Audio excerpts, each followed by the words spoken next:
Kto to jest Ania? Kto to jest Ania? Ania i Kasia, tak? Aha, koleżanki twoje? Koleżanki. Koleżanki mamy, tak? A jak ma na imię twoja babcia? Siadaj. A druga babcia? Idziemy? Ania, tak? Nie chcesz? Nie wiem. Chcę, podoba mnie Nie, się. bo nie wiem, jak to się dzieje, to była mała. Teraz też byś się jeszcze zmieściła. No mały jest jeszcze Filip. Patrz, jedzie sam. O, teraz w tą stronę. Łyżeczka. Dziękuję. Łyżeczka. Spun. Pokaż zęby. Uśmiechnij się. Otwórz buzię. Nie ma. Coś tam widać. Mama.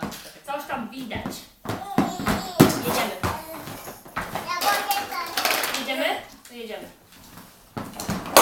Wow. Jadę. Jedziesz? To wjedź go.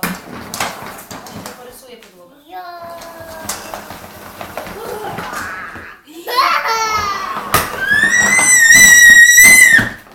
Nie wiem, nie rysuje czy nie?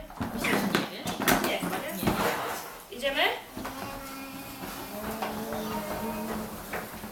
Fajnie? Podoba Ci się? Zdecydowanie lepiej niż w wózku dla lalek. Wózek gdzieś tak ja też go nie wiem, ale... Jedziemy. Jedź. Ja. W drugą stronę teraz. Pomału, żeby Filip się nie przewrócił, wiesz? Musisz stanąć tam, gdzie Krzyś teraz, Tosiu. Tak. Popchnąć. Z tej strony, tu Z tej pchaj. strony teraz. I tu popchaj. No. Jedźcie. Kto to? Filip?